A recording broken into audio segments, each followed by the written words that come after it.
செய்திகள் தொடர்கின்றன. 2 கோடி ரூபாய் மதிப்பிலான நிலத்தை ஆக்கிரமிப்பு செய்துள்ளதாக திமுக முன்னாள் எம்எல்ஏ சிவாஜி மீது நடிகை குட்டி பத்மினி புகார் தெரிவித்துள்ளார். திருவள்ளூர் தொகுதி திமுக முன்னாள் எம்எல்ஏவான சிவாஜி நடிகை குட்டி பத்மினிக்கு சொந்தமான 1 ஏக்கர் நிலத்தை விலைக்கு வாங்கியுள்ளார். ஆனால் அதன் அருகில் இருந்து மேலும் 4 ஏக்கர் நிலத்தை அவர் ஆக்கிரமிப்பு செய்துள்ளதாக கூறப்படுகிறது. இது தொடர்பாக குட்டி பத்மினி சென்னை மாநகர காவல்துறை ஆணையர் அலுவலகத்தில் இன்று புகார் அளித்தார். நிலத்தை மீட்டுத்தர நடவடிக்கை எடுக்க வேண்டும் என்று அவர் வலியுறுத்தினார்.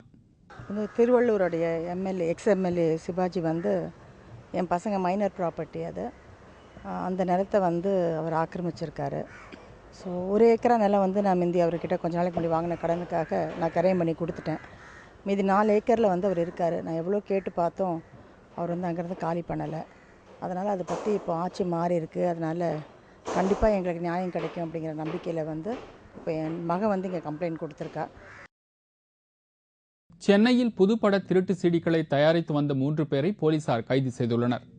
சென்னை புளியந்தோப்பு பகுதியில் திருட்டு சீடிகள் தயாரிக்கப்படுவதாக கிடைத்த ரகசிய தகவலை அடுத்து அங்கு போலீசார் சோதனை நடத்தினார்கள். அப்போது புளியந்தோப்பு பகுதியில் 3 இடங்களில் திருட்டு சீடிகள் தயாரிக்கப்பட்டு வந்தது கண்டுபிடிக்கப்பட்டது.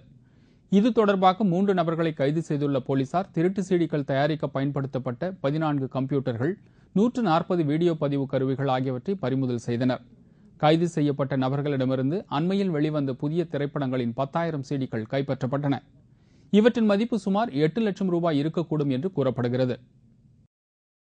3 எதிரிகள் ஆரிஃப் அலி, தமீம் அன்சாரி, மைதீன் பாஷா ஆகியோரை கைது செய்து 14 கம்ப்யூட்டர்கள், 140 சிடி ரைட்டர்கள், மேலும் புதிய தமிழ் பட சிடிகள், ஆபாச படங்கள் சிடிகள் ஆக 10,000க்கு மேல் இன்று நாங்கள் கைப்பற்றியுள்ளோம்.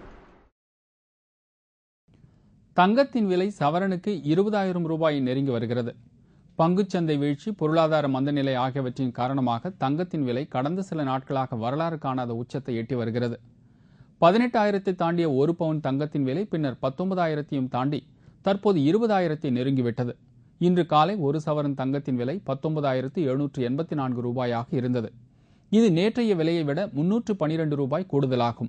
கிட்டத்தட்ட 20,000 ரூபாயை நெருங்கிவிட்டதால் தங்கத்தின் விலையேற்றத்தை கண்டு மக்கள் கலக்கத்தில் ஆழ்ந்துள்ளனர்.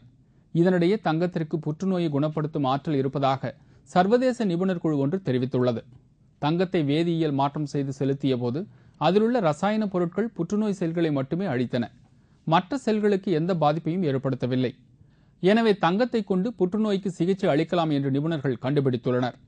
ஏற்கனவே எட்டாக்கனியாக மாறி வரும் தங்கத்தின் விலை தற்போது வெளியாகி இருக்கும் இந்த செய்தியினால் அதன் மவுசு மேலும் அதிகரிக்கக்கூடும் என்று எதிர்பார்க்கப்படுகிறது. கொலை செய்ய தூண்டியதாக கைது செய்யப்பட்டுள்ள திமுக எம்எல்ஏ அனிதா ராதாகிருஷ்ணன் வீட்டிலிருந்து 100 துப்பாக்கி தோட்டாக்களை போலீசார் கைப்பற்றியுள்ளனர். தூத்துக்குடி மாவட்டம் திருச்செந்தூர் அருகே உள்ள ஆறுமுகநேரி திமுக நகர செயலாளரான சுரேஷ் என்பவர் கடந்த மார்ச் மாதம் நிகழ்ச்சி ஒன்றில் கலந்து கொண்டபோது மர்ம நபர்களால் கத்தியால் குத்தப்பட்டார். இந்த சம்பவம் தொடர்பாக போலீசார் வழக்கு பதிவு செய்து விசாரித்து வந்தனர்.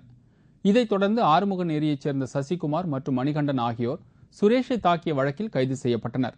சுரேஷை கொலை செய்ய தூண்டுதலாக இருந்ததாக திருச்செந்தூர் திமுக எம்எல்ஏ அனிதா ராதாகிருஷ்ணன் மீது தற்போது புகார் கூறப்பட்டுள்ளதால் அவரை போலீசார் நேற்று மாலை கைது செய்து திருச்சி மத்திய சிறையில் அடைத்தனர். கைது செய்யப்பட்ட அனிதா ராதாகிருஷ்ணனின் தூத்துக்குடி வீட்டில் இன்று போலீசார் அதிரடி சோதனை நடத்தினார்கள். அப்போது அனிதாவின் வீட்டிலிருந்து 100 துப்பாக்கி தோட்டாக்கள் கைப்பற்றப்பட்டன. துப்பாக்கி வைத்திருக்க அனிதா ராதாகிருஷ்ணன் லைசென்ஸ் வைத்திருந்த போதிலும் 50 தோட்டாக்களை கூடுதலாக வைத்துள்ளதாக போலீசார் தெரிவித்துள்ளனர். இதேபோல் தூத்துக்குடியில் உள்ள அவரது அலுவலகத்தில் நடத்தப்பட்ட சோதனையிலும் முக்கிய ஆவணங்கள் சிக்கியிருப்பதாக கூறப்படுகிறது.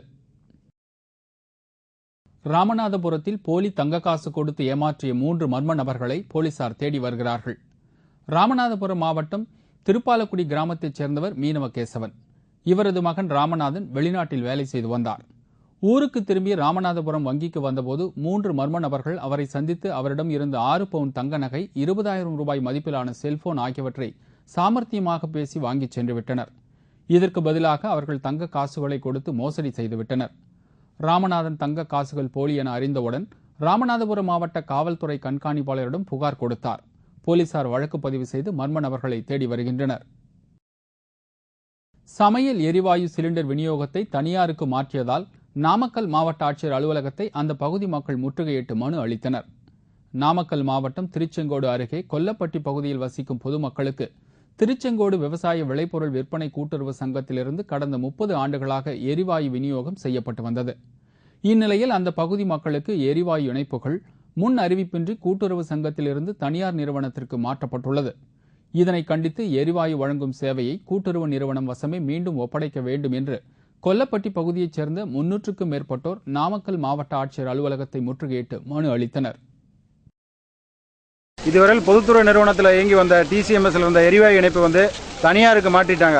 இந்த தனியார் மாற்றத்தை எந்த வகையான முன்னறிவிப்பும் நுகர்வோருக்கு கொடுக்கப்படவே இல்லை.